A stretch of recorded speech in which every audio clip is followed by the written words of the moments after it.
முதலமைச்சராக பதவியேற்ற பின் தமிழக முதலமைச்சர் ஜெயலலிதா கோட்டைக்கு சென்று 5 முக்கிய கோப்புகளில் இன்று கையெழுத்திட்டார். இது குறித்த நேரடி தகவலை செய்தியாளர் பாஸ்கர் தெரிவிக்க கேட்கலாம். பாஸ்கர், எந்தெந்த முக்கிய கோப்புகளை முதலமைச்சர் ஜெயலலிதா அவர்கள் கையெழுத்திட்டாங்க, அதனுடைய முழு விவரம் என்ன, அதை பற்றி சொல்லுங்க பாஸ்கர்.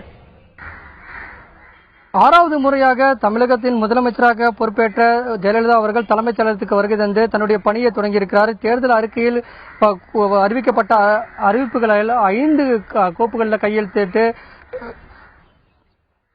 தேர்தல் அறிக்கையை நிறைவேற்றியிருக்கிறார். குறிப்பாக வேளாண் பெருமக்களின் நலன் காக்கும் பொருட்டு கூட்டுறவு வங்கிகளில் சிறு குறு விவசாயிகள் செலுத்த வேண்டிய பயிர்க்கடன் 31/3/2016 ஆண்டு வரை பெறப்பட்ட கூட்டுறவு சிறு குறு விவசாயிகள் பெறப்பட்ட பயிர்க்கடன் அனைத்தையும் தள்ளுபடி செய்திருக்கிறார். இதன் மூலம் அரசுக்கு 5780 கோடி ரூபாய் செலவு ஏற்படும் என்று தமிழக அரசினுடைய செய்திக்குறிப்பில் தெரிவிக்கப்பட்டிருக்கிறது.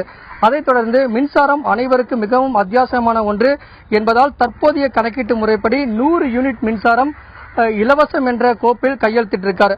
அது மட்டுமல்லாமல் 1607 கோடி ரூபாய் மின் வாரியத்துக்கு மானியமாக அரசே வழங்கும் என்றும் இந்த முறை 23ஆம் தேதி அன்று நடைமுறைப்படுத்தப்படும். அதாவது இன்று முதல் 100 யூனிட் மின்சாரம் ஒவ்வொரு வீடுகளுக்கும் இலவசம் என்ற அறிவிப்பை கையெழுத்திட்டு கோப்புகளில் கையெழுத்திட்டு தன்னுடைய பணியை தொடங்கியுள்ளார் தமிழக முதலமைச்சர் ஜெயலலிதா.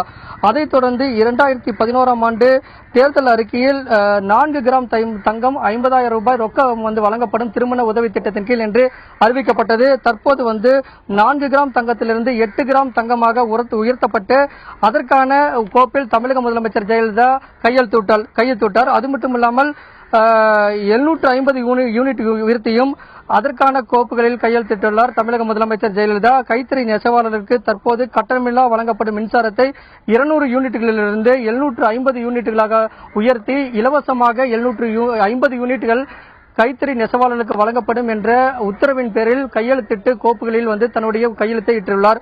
அதைத் தொடர்ந்து மதுவிலக்கு, முக்கியமாக மதுபான கடைகள், அரசு மதுபான கடைகள் காலை 10 மணிக்கு திறக்கப்படக்கூடிய கடைகள் இரவு 10 மணி வரை இருக்கும். தற்போது கையெழுத்திட்டிருக்கக்கூடிய மதுவிலக்கு தொடர்பான கையொப்பம் என்னவென்றால், மதுபான கடைகள் காலை 12 மணிக்கு, அதாவது நண்பகல் 12 மணிக்கு தொடங்கி இரவு 10 மணி வரை செயல்படும்.